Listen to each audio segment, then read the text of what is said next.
I'm here with Emma Johansson, who is way more than a basketball player. She's a horse girl who loves the Swedish fika, which we will explain in a moment. And she is beginning her pro career this season after 2 years at South Florida and 2 years at California Baptist. She's a 6'3" center slash forward who averaged 3 blocks, close to 7 rebounds, and 10 points per game last season and is the reigning WAC Defensive Player of the Year. Hi, Emma. How are you?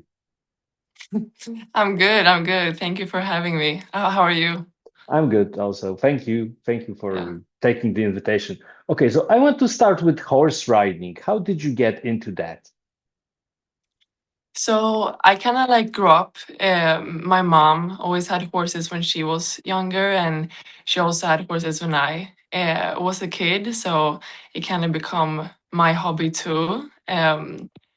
My cousin as well had horses. So I mean, I always loved animal as well. So it became a long hobby for a long time, but it's also very time consuming. So when basketball were becoming more seriously, I kind of have to take that aside. But I mean, sometimes I miss it, but basketball has always been number one.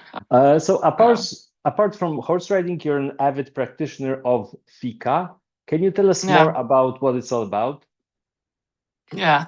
No, I love fika. I mean, it's a very simple thing, to be honest. It's very Sweden, very traditional in Sweden.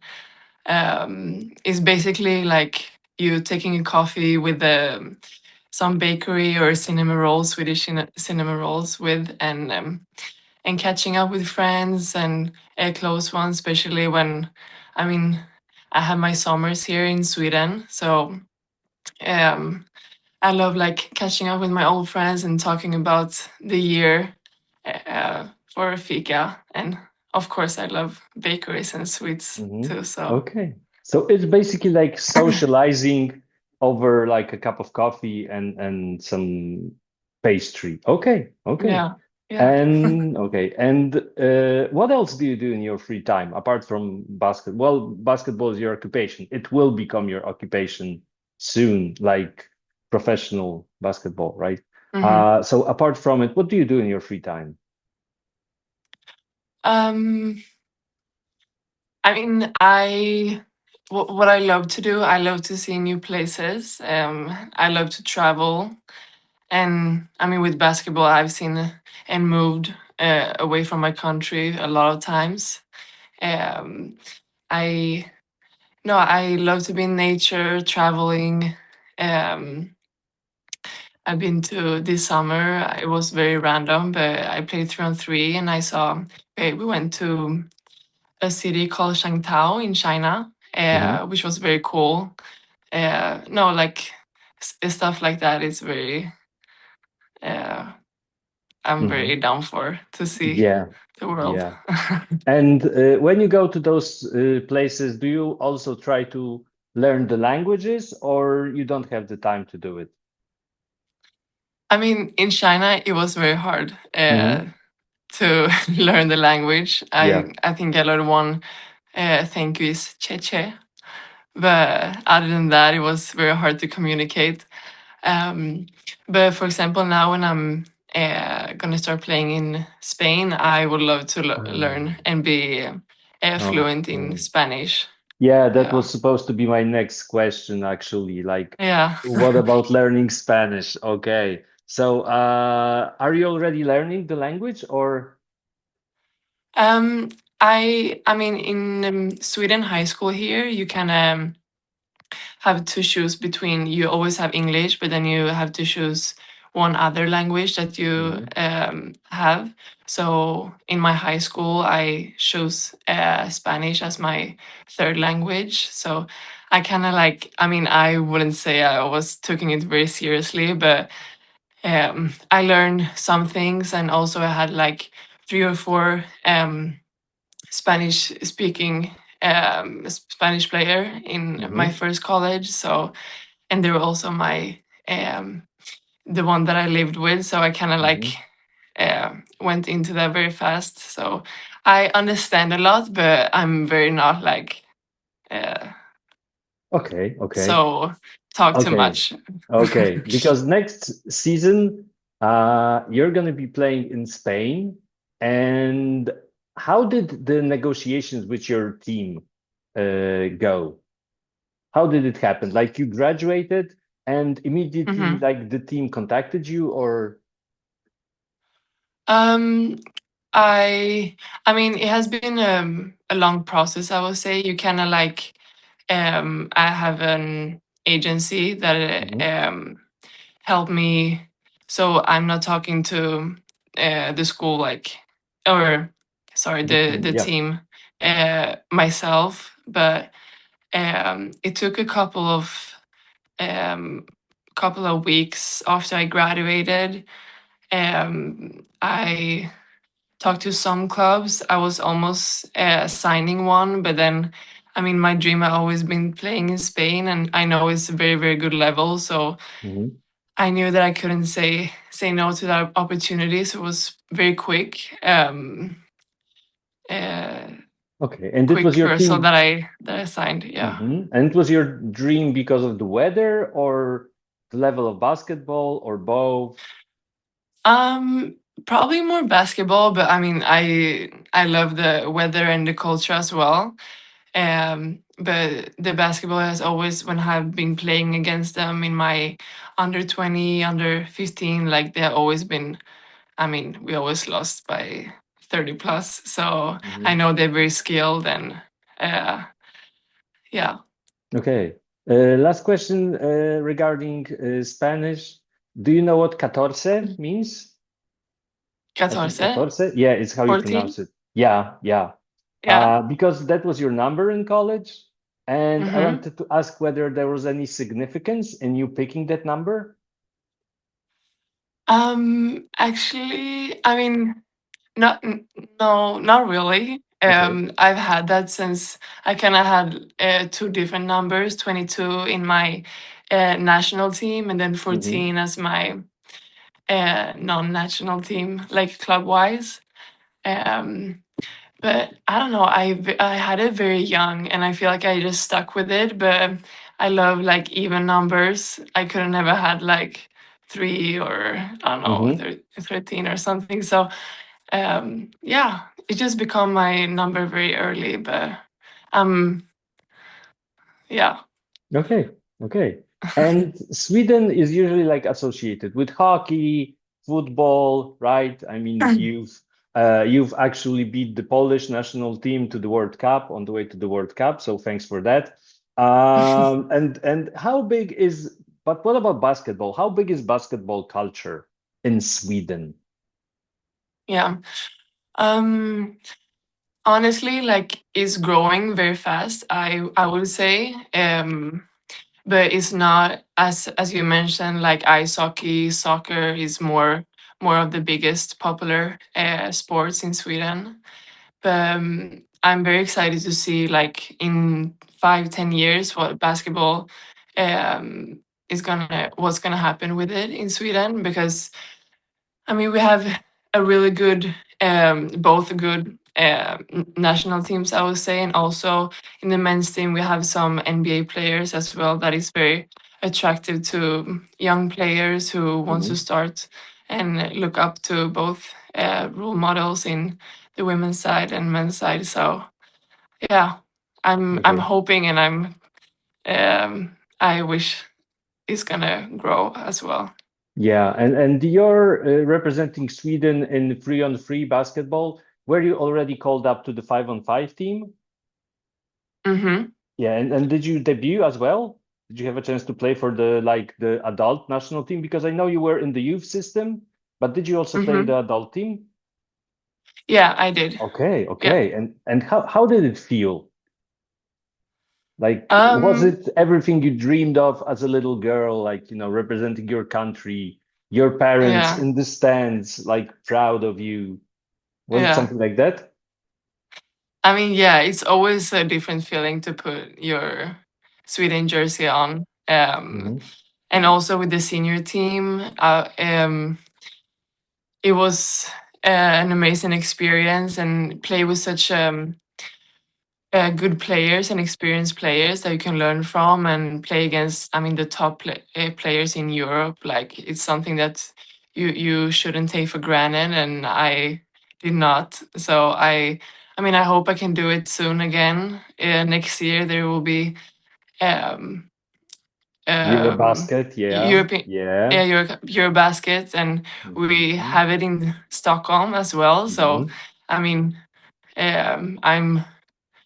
I'm practicing and working hard Hmm. for making the team there as well. So I hope Yeah. so.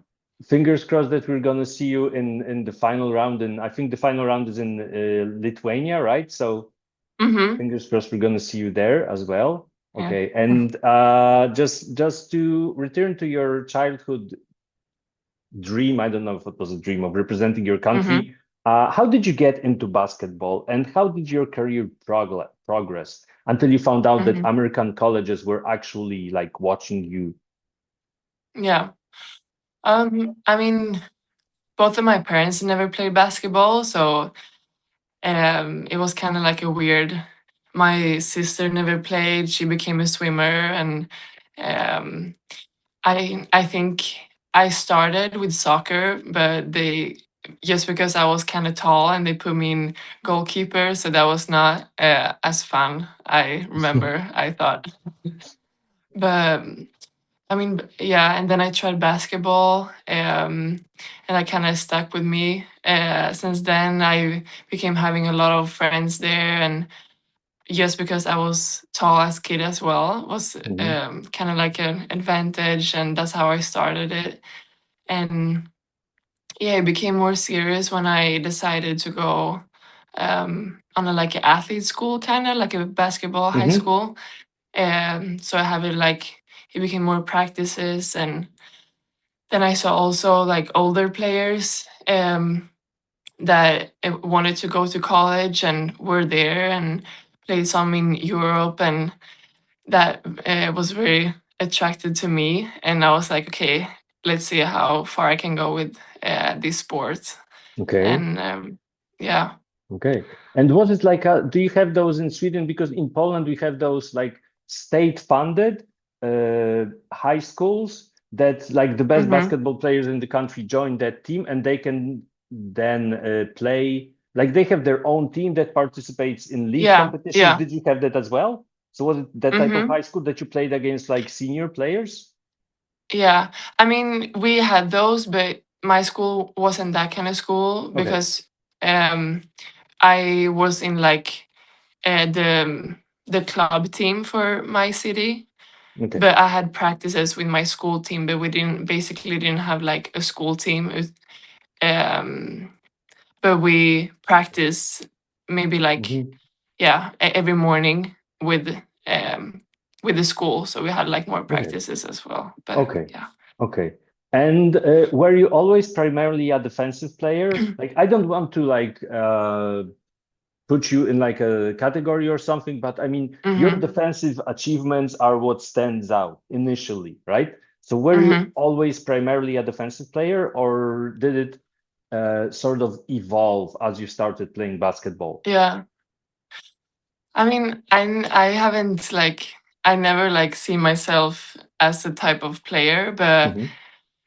I always, I mean, I love playing defense, and I feel like defensive plays is very much like effort, and I mean, you have to be a lot of good communicator,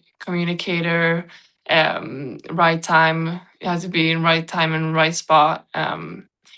But I feel like um, as I get older, I had to guard different kind of players, so it made me more maybe versatile. Do you say that? Hmm. Like more, yeah.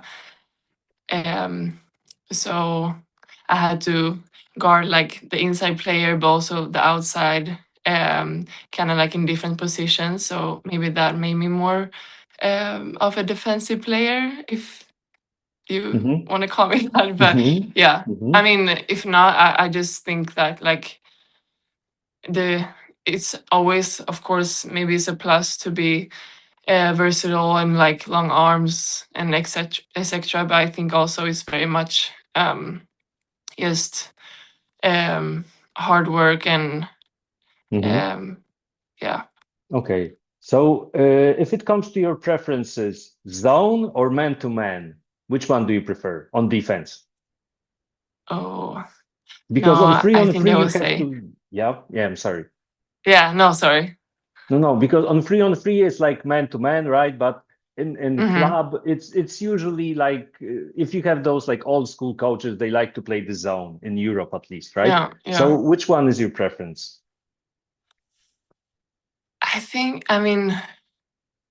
I think I prefer man, but sometimes it's kind of nice to play zone. If you're like the big man and you're in the middle, you kind of like just arrange and lead the other people. Hmm. But yeah, I think man, like it's mostly Okay.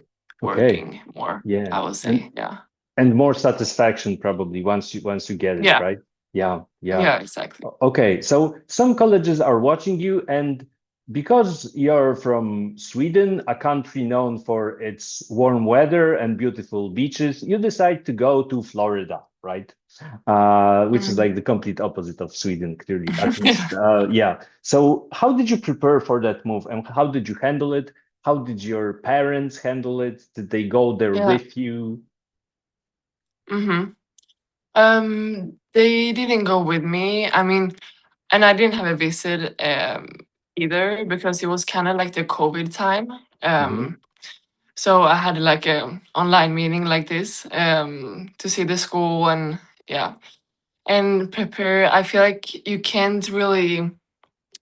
um, you can't really be or like prepare for something like that. I feel like you just have to be get out of your comfort zone if you want to move away or move somewhere for your sports. Hmm. I feel like that's the biggest thing to get out of your comfort zone and feel like you don't have to feel ready to do something like that. And having that feeling, um, I think that will uh, give you, or Hmm. uh, you will go far with that. Hmm. Yeah. And were your parents, I'm guessing they were supportive of that move, right? But Hmm. so we talked about how you handled the move, but how did they handle the move? Did they like FaceTime you each and every day? I don't Yeah. know. Were they like sending some packages your way? Obviously, in the time of COVID, that was extra Yeah. hard. Yeah. So probably that was out of the question. But so how did they handle? Like missing you. Did they ever come Hmm. to Florida? No. Hmm. Yeah, I mean, of course, they miss me a lot. And especially when it's so far away. It's not that you can do like a weekend trip or Hmm. something like that. Um, but they visit me, I think, in my first year in Christmas. Hmm. Or was it February? Yeah, somewhere there in February. Um, So they came, but that was very nice, and they always. I mean, if they wouldn't come to Christmas, they send me some little packages with Sweden candy and some Hmm. small stuff that you always miss, also uh, from Okay. your hometown. And was Yeah. your sister already in the States, or when did she move to the States? Hmm. Yeah, my sister is 2 years older than me, so she were Oh, already she was already there. in in San Diego State, but so we were basically on the other side of each other. So Okay. not that Did far. she give you like any pointers on what to do in the States, what to expect? Did you visit her when she was in the States Hmm. before Yeah. moving to Florida? Hmm. No, no. I never actually never been, or I was never in US Hmm. before I went to college. But I mean, she always said she was in a very very nice place as well. San Diego is a amazing place to be. And yeah, she always said like, yeah, if you have the chance, like, you should go. So she always supported me in that way. Hmm. So that also made me like uh, more like a safe hand to feel like, okay, if she can do it, I can also do it. Mm-hmm. So Okay. yeah, Okay. And after 2 years in Florida, you're like, what's the furthest place in the States that I can move to, right? And you yeah. pick California, obviously. So was your sister still there when you moved to California? I think your first year, right? She was there. Hmm. Yeah. Yeah. So was it part of the reason behind the move?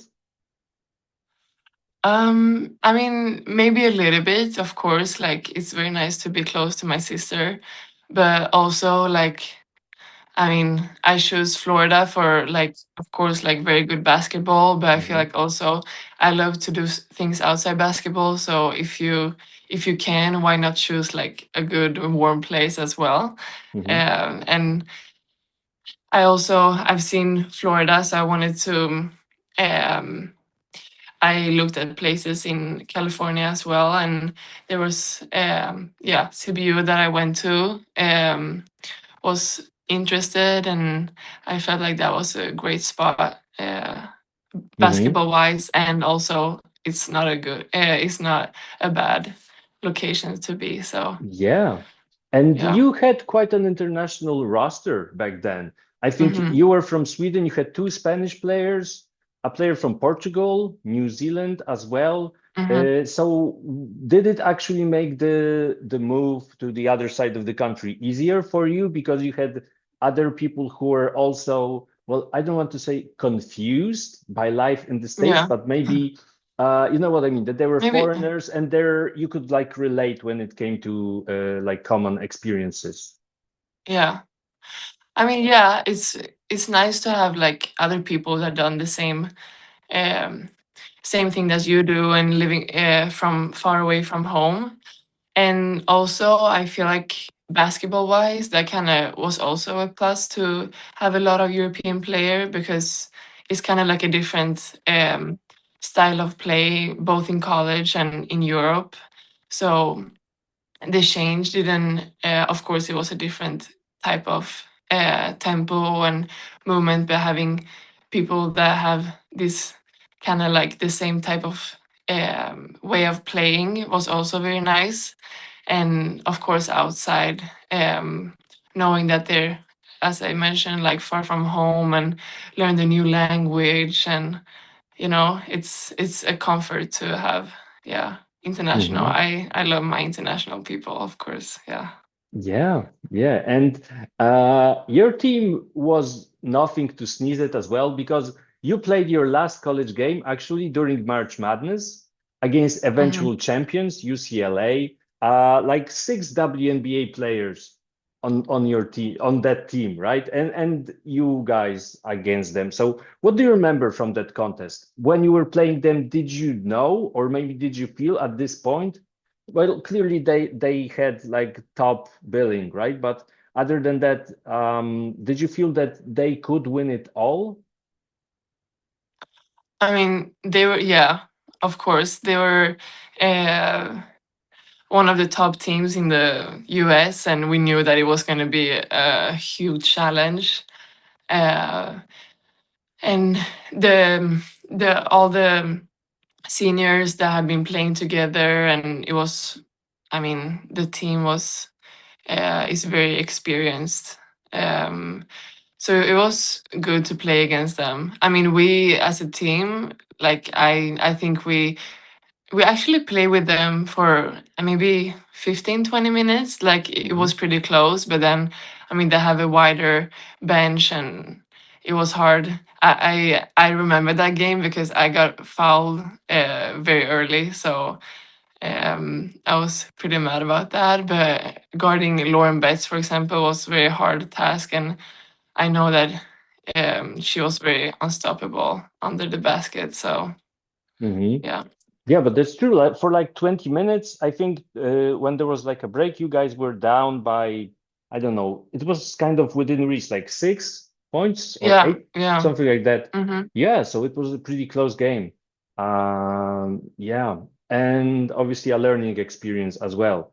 Okay, Yeah, so of course. when are you moving to Spain? Or are you in Spain already? No, I'm home. I think late August. Yeah. Okay, I yeah. So I okay, have a little bit time left. okay. Any like goals for this season, like on the court, but also off the Mm-hmm. court when it comes to sightseeing? Um, I mean it's gonna be so cool to even come to a new club and feel the level and practice with them and everything. And of course, I want to see the city. I know it's a beautiful city, very old town ish, and I kind of recognize some of the players that I'm gonna play with. So I'm very excited for just like seeing everybody, have a new coach, new teammates, everything, and just yeah, I'm Okay. I'm very positive. And what Yeah. about like cuisine? Are you also open to like Mediterranean cuisine? Is it like the thing for you, or what do you prefer?